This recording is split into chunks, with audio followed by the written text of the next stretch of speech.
All right, all right, all right. Welcome to Sabbath Lounge. This is Matt. And Jake. We're glad to see you again, and we're bringing you our faces yet once again, so you just can't get rid of us. That's right. So, well, Jake, just recently we started talking about the new moon. New moon, right? And so, what is the new moon? What is this? We're looking at this word right here, Jake. What did we start Chodesh. Well, because it's translated month and also moon, and there's confusion about, well, is it month or is it moon? So that's kind of why we wanted to start with this. Yeah. So you can look that up. It's real easy to do a search in Blue Letter Bible. And I do before we get started, we haven't done what we usually do, and we do ask that you like this, you share this, you find us on different platforms and on the internet. So Jake, where are we? We're on sabbathlounge.com. Yeah. We're on YouTube. We're on Facebook. We're on all the interwebs. Yes. So if you just Google Sabbath Lounge, you'll find it. Spotify, all kinds of places. And we are trying to grow the channel. And like we've said many times, there's no money. In fact, this costs us money, and there's no money being made. And we're trying out different cameras and trying to find out what works for us. And we struggled a little bit today again. But it's working right now. So here we go. For now, yeah. So if it cuts off halfway, you'll know why we didn't pay the internet. Watch bill. part 2. So, but we do appreciate you taking a minute to join us, and we also want to say that we are trying to learn about Yahuwah's word, and we come from backgrounds where we've got baggage just like you to kind of get rid of in our brain, and we're working on these things, and we try to go back to the source, and we want you to go back to the source. So don't take our word for this. Be Bereans and search the scriptures and see if what we're saying is true and what it means to you. And so that's kind of where we find ourselves as we're trying to be Bereans, trying to research it. And this kind of came up because we talked about the new moon and blowing the shofar, which happened this week. And so Jake, did you sight or spot the new moon? I did. Yeah. I did. I saw the new moon and blew the shofar, and I wonder if my neighbor was concerned, but they didn't report you to the authorities? No. Did you have a mask on? No, I just let all the... Can you blow a shofar with your mask on? If you can, please show us your video. Yes. Attach that video. Yeah. Mm-hmm. So we talked about Chodesh, and we talked about blowing the new moon, blowing the shofar at the new moon, and many of you probably did that, and we did. I did observe the new moon as well. It's one of those things that came up in our discussion, and people were like, they didn't understand the new moon. And so just in case you don't understand how this thing works. Matt's about to confuse you about how the new moon works. So no, pay attention. It's very simple. It's very simple. Every time at sunset, that's when you're going to see the new moon. That's when you see it. Happens in sunset, and it's going to occur in the western sky. And so some people didn't understand that. But that's when you're going to spot it, just like you're going to always spot the full moon in the east. It happens also after sunset, but just as the sun set, the moon rises. So those are the 2 times a year. But the full moon is the 15th, and so that you're kind of halfway to the new moon. So the 2 times in the month that happens. Yeah. So that's kind of just a generic, tip if you have trouble. Well, how do I find the new moon? It's so confusing. I don't understand. So that's kind of that's where you're going to look for it. Right. And it's going to be a little tiny sliver. It's going to be low in the horizon. It'll look like a shofar. Kind of. Yeah. Or a fingernail, like if somebody clipped their fingernail and threw it in the sky. Yes. That's probably a gross way to look at it. But anyway, digressing. Genesis 1:14 is where we're going to start. So in Genesis, Jake, will you read that? So... And Elohim said, "Let there be lights in the firmament of the heaven to divide the day from the night, and let them be for signs and for seasons and for days and years." Okay. So there. Yeah, we're done. There, I said it. Thank you for watching. Yeah. So, but clearly we have the moon in the sky to help us keep up with time, moon and Yes. sun, and so, and I do think, don't you think, Jake, that in today's world, people don't look up, they don't look at the sky. Yeah, especially if you're in the city, it's so hard to see the stars and all that stuff. So you just give up. I Yeah. can't see it anyway. What am I? No reason to look up there. Yeah, you can always see the moon though, but yeah, I do think that's we're old supposed news. to. Mm-hmm. That's we've been there. We've done that. We've conquered it. I can see the flag Exactly. from my telescope. Exactly.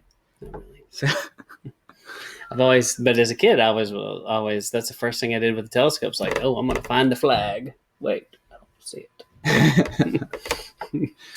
So that is kind of interesting. That's a whole nother topic. yes, different day. Different day.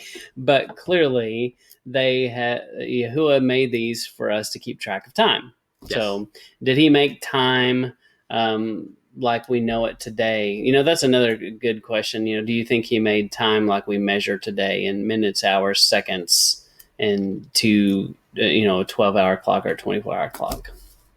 Well, I think when they talk about doing things at this hour of the day, Mm-hmm. then there's probably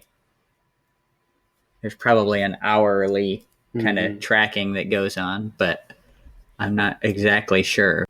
Well, welcome back, Yep. Jake. We had a momentary, a little bit of change, as you can tell. Little lapse in our setup here. So we did have trouble with our camera, and we just maybe aren't meant to have our faces on this thing, and maybe we're fine with that. Yeah. So it sure is a lot simpler not to have the video. Yeah. So we'll have IT work on it. Yes, Tech support. We'll put that in R&D. So we were talking about if who invented the modern day clock, and I do think that's an interesting rabbit to chase, for sure. And it's been one that I've discussed in my life, because I don't think man was meant to deviate his time into minutes, hours, and seconds, and I think it immediately causes stress. There's just little things like, have you ever seen the research about how many breaths per minute you take? It's very high. I don't remember the numbers, but I have seen it. Yeah. Like people in Africa and people in places like that where they don't necessarily. Now, that's probably not true anymore, because in Africa they all have cell phones, and at one time they didn't.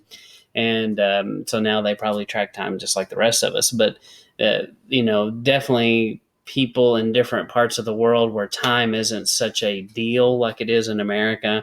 I do think they're healthier. There's something to it. They're maybe more at peace. I think sometimes when we're on such a time schedule where literally you've got like 5 minutes to do this, 5 minutes to do this, and if it gets messed up, then your whole day is blown. Yeah. So definitely. But I do think there's remember the parable about the guy that I always, for some reason, I always picture it this way.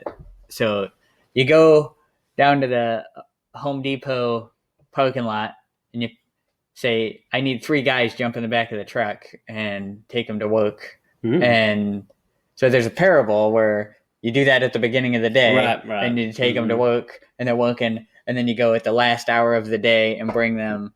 So they were tracking time in some way. I'm just not sure exactly to what degree they were doing that and how it really affected their day to day. Right. Yeah, clearly I'm not saying you're not supposed to track time, but I do think there's something about how we track time in the modern era that probably is not necessarily a good thing. Yeah. So, but anyway, so we talked about clearly these things are set in the sky. Another scripture that goes with it is Psalm 104:19. He made the moon to mark the seasons. The sun knows its time for setting. Right. So the sun and the moon are obviously important. And then we came to Numbers, and this is where it starts to get into more of a is this something we should be doing kind of situation. So here in Numbers 10:10, it says, on the day of your gladness also, and at your appointed feasts, and at the beginning of your months, you shall blow the trumpets over your burnt offerings and over the sacrifices of your peace offerings. They shall be a reminder of you before your Elohim. I am Yahweh your Elohim. So it seems like there's a blowing of the trumpet. Now this here I think is talking about the silver trumpets. Right. And we just said we weren't going into the whole silver trumpet discussion. We won't go into all that, but point being, there's some acknowledging of the new moon, of the beginning of the months, that Yahweh wants us to be aware that that's what's happening. Mm-hmm. Yeah, and another discussion that's happened in our group is we've talked about this concept of burnt offerings being prayers. And I also think it's kind of interesting about considering that prayers could be your offering to the Father. Another offering to me would be fasting. You know, when you fast, you're literally burning the fat in the temple, burning the incense. And so there's definitely several things to explore. If you have never explored, you know, what those kinds of things mean, you should check it out at least and explore those rabbit trails, because I do think there's something to us, you know, praying in our temple or our tabernacle, you know, that is lined up with these things, since we don't have the priests and we don't have actual burnt offerings that we can do. Right. And it does talk about, you know, offering your sacrifices of praise. Mm-hmm. And I found that to be interesting too, because, you know, in trying to teach our kids about like prayer etiquette and all this stuff, it's did you say prepper? Yes, the prepper okay. Prayer etiquette. Okay. We always say the prepper prayer at our house. What is the prepper prayer? No. It's kind of a mouthful. Yes. Sorry. Anyway, so in trying to teach our kids the right etiquette at prayer time, it's, you know, it's the proper prepper prayer. I can't even say it. I can't either. Sorry. But it's a, you know, you're sacrificing what you want to be thinking about, what you want to be doing to spend time with Yahweh. So it is a sacrifice. You're, you know, especially if you're going through tough times. Now it's a sacrifice of praise. I'm praising him when I physically do not want to be praising, because I'm in a bad way for some reason. I'm going through some kind of trial. So they're definitely a sacrifice and an offering. Yeah. No, that's good. But we won't go down that rabbit trail. And then Psalm 81:3 says, blow the trumpet in the new moon at the time appointed or on solemn feast. And then, you know, it goes on and says, for this was a statute for Israel and a law of Yahuwah of Jacob. So it's pretty interesting. Yeah. So we come out of Numbers 10, where he's saying to acknowledge this with the blowing of the trumpets, and here in Psalms he's talking about it again. And I don't think it's the new moon, you know, acknowledgement is necessarily a big thing talked about in Torah circles. I know it's mentioned, but definitely not as much as like feast days and Sabbath and, you know, eating clean and those kind of things. Yeah. And then there's another scripture in Samuel about this, 1 Samuel 20, verse 5. Yeah, it says, David said to Jonathan, behold, tomorrow is the new moon, and I should not fail to sit at table with the king, but let me go, that I may hide myself in the field till the third day at evening. Which clearly has shown me that they knew how to track the new moon, knew how to predict the new moon, and it looks like the king is having a feast on the new moon, is what it looks like. Some kind of gathering. Mm-hmm. You're clearly going to go sit at the table. So I didn't mean to jump there, but I did. Oh, man. So, oh well. Okay, and then the next one is Isaiah 66. 23, and it shall come to pass that from one new moon to another, and from one Sabbath to another, shall all flesh come to worship before me, saith Yahuwah. Or the Elohim. Yes. And then Yeah, and so there's. Let's go on to the next verse too. And it shall go forth. I know, back to Isaiah, man. Oh, And they shall go forth and look upon the carcasses of the men that have transgressed against me, for their womb shall not die, neither shall their fire be quenched. They shall be an abhorring unto all flesh. So there's there's people that are coming to him in the new moons and the Sabbath, and there's some that are quite the opposite, it would appear. yeah. So, and this ties in with what Yeshua talks about being in, being in the fire and that kind of thing. I don't want to be in the fire. No. I'll pass. Pass. Hard pass. Ezekiel 46:3 says, the people of the land shall bow down at the entrance of the gate before the Elohim on the Sabbaths and the new moons. Right. So this is just another example. It's talking about being, right here, right? The gate to the inner court faces east. Shall be shut on the 6 working days, but on the Sabbath day it shall be opened. So this is talking about the new temple, the New Jerusalem, and how there will be sacrifices and things going on from a perfected, a cleansed Levitical priesthood giving sacrifice the way it was meant to be done, and that's where he's talking about here, and and it'll be open on Sabbaths and new moons for you to come and give your worship and offerings and stuff. Yeah, that's very interesting. That's a good observation about it. Okay. And then Amos 8:4-5. Hear this, ye who trampled on the needy, and bring the poor of the land to an end, saying, when will the new moon be over? What that we may sell grain, and the Sabbath that we shall offer wheat for sale, that we will make an ephah, how do you say that? Ephah small, and the shekel great, and deal deceitfully with false balances. Yeah, so this one's interesting because he's talking about the attitude of people that are wanting, obviously can't wait for the new moon to be over so I can go sell my grain again. So clearly selling grain on the new moon seemed to be a bad practice. Like it was a Sabbath?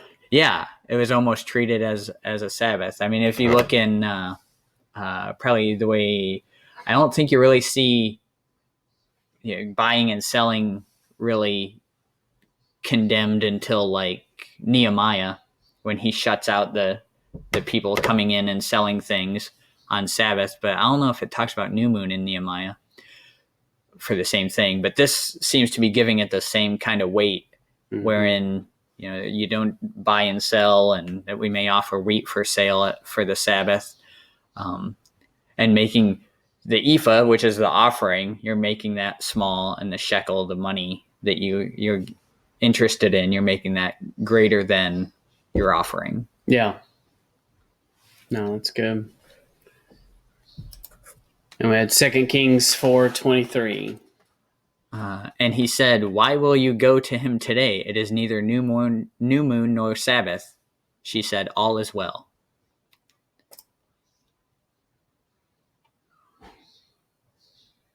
So this looks to be talking about the way that, it's similar to what we read in Ezekiel, where you come at the new moon and at the Sabbath. And he's saying here, well, it's neither of those, so why are you, planning on going? And the context was Elisha raising was it the widow's son, basically, the Shemanite woman, and it's right after the widow's oil in the oil, right? And he raised, so that's who the she was this lady. who had lost her son right there. Right. Now you've done it. I know. And then 2 Chronicles 23:31. And whenever burnt offerings were offered to the Elohim on the Sabbaths, new moons, and the feast days, according to the number required of them regularly before Elohim. Yeah, so in Numbers 28, I believe it is, they talk about bringing offerings on the new moons. Mm-hmm. So that's what it's talking about here is just another reference of something's happening on the new moon that's significant. Yeah. Pay attention in knowing when it is, acknowledging it. And then 2 Chronicles 8:13. As the duty of each day required, offering according to the commandment of Moses for the Sabbaths, the new moons, and the 3 annual feasts, the Feast of Unleavened Bread, and the Feast of Weeks, and the Feast of Booths. So here again, it's, talks about how Moses, the commandment of Moses, points to giving offerings on the new moon cycle, on the new moon days. I didn't pay attention, but it changed versions on us there, but I guess we'll just go with it. And then Colossians 2:16 says, therefore, let no one pass judgment on you in questions of food and drink in regard to festival or new moon or Sabbath. Yeah, so clearly there was new moon things going on. It's always in the same context of with a Sabbath or with the feasts. Mm-hmm. It's funny because it's left out of Leviticus 23, where you would think this would be there. Right. So I think that's why it kind of gets downplayed a lot, is because it's not in that Leviticus 23. These are the feast days. Right, official. And what's interesting about Colossians that's worth chasing is, that there definitely were some pagan things happening, and there was a mixing of holy with profane, and they were, because the whole other side of this that we are not going to discuss necessarily, but there, the satanic side, Satan, has taken all of these days and basically twisted them and made them into his own thing. There, if you definitely in Wiccan and things like that, they talk about a high Sabbath and honoring the Sabbath and moon new days, moons, and moon is very important. And so I think in Colossians you have some mixing where they were mixing some weird stuff like that, and he's telling them to do the right way, and that the people over here in this camp who were still wanting to worship the pagan new moon festival, he's saying, I think that's the context of it, and I think that's something to be explored maybe at a later date. But I do think there's a little more context to that, but because a lot of Christians take that scripture and go, well, see, right there. See, stop judging me for not doing your exactly new moon, Sabbath, and feasts. Well, yeah. Clearly they were doing something different than the pagans around them, and that's who is passing judgment on them. Is don't let these pagans who are seeing you do a different new moon thing than what they are into. But I think everyone wants to paint this picture as this was the Stop church. judging me. Well, this was the church that he's talking to, and there were some people who are wanting to still do the Hebrew kind of thing. And I don't know that that's the correct understanding of that. Right. But that is what's commonly taught. And so if you've never researched that, you should check into it. Yes. So. It's typically the complete opposite of the way commentators discuss it. Yeah. So definitely, we kind of, how do we wrap this up and put a bow on it? Since you and I both really like to put bows on things. Yes, I'm a bow man myself. Yes, you are a bow man. In fact, yes, he's got a bow. And well, I've already seen the video, so he doesn't have a bow in his hair. Correct. And I'm glad he doesn't, because I think there's a command against that. Yes. No bow in thou hair. No, it doesn't say that. But it does say you're not supposed to look like a girl. Not supposed to dress like it. Yeah. So unless you're a girl, right? So awkward silence. So the bow on this is research it for yourself. Check out why the new moon is so important and why it seems like there should be some kind of acknowledging of it in our Torah walk, and find out if that's something that you think you should be doing. Yeah, and go back to, Blue Letter Bible is a great source. You can look up this word. You can see how many times Chodesh was used in different contexts and different places in the scripture where you see it. And that's a good place to start. And clearly there is something to it. And I think, to me, it goes back to where we started. This is, he at the very beginning. Beginnings are important, clearly, Yes. and of anything. And at the very beginning, he says, I made this as timepieces for you. And so that's how we count everything. That's how we also determine signs. And I do think we're supposed to look at the sun, moon, and stars. And I think at night we should try to find the stars. And I do think, I think that the sky looks a little different to me. Here this summer of 2020, the stars. There's just something, and I haven't quite figured it out. But at night, when I'm looking, especially to what would be the south, that southern night sky, there's just something different about it, and it may be simply the fact that I probably observed the night sky more in the winter because it gets dark early, and I tend to be out more. And in the summer, maybe I'm not as out after 9 o'clock looking at the stars outside, maybe as I do in the winter. But at least pay attention and understand that the sky does look different. And the night sky looks different at different times, and there are different things that you can see. And I've been out looking for this comet, and I never saw it. But I did see a giant shooting star one night. We saw that too. Mm-hmm. It was actually last Shabbat, I think. Yes, we were on our way home from Shabbat and from fellowship, and just as we were coming down the road to our house, we saw something fall from the sky, and we're like, "Whoa!" We're like, "Is that the comet that Matt was talking about?" And turns out, no. But it was interesting. Yeah, let us know if you saw it too. Yeah, we're doing some research and we're plotting that on a map. We're plotting all the UFO sighting. I mean, Bigfoot, unmanned aerial phenomena. UFO, Area 51.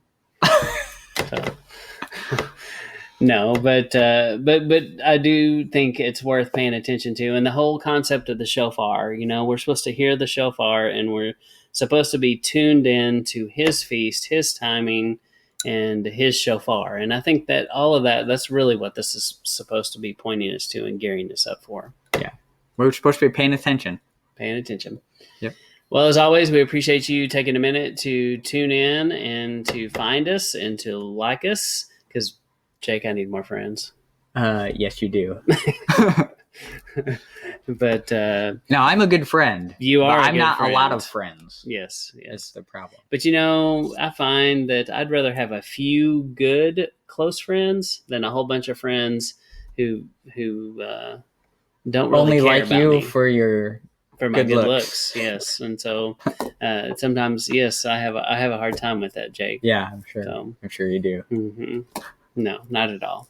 But we do appreciate you taking a minute to listen, and we just appreciate it if you could help us grow our channel and share this with as many people as possible. And thank you for listening to Shabbat Lounge.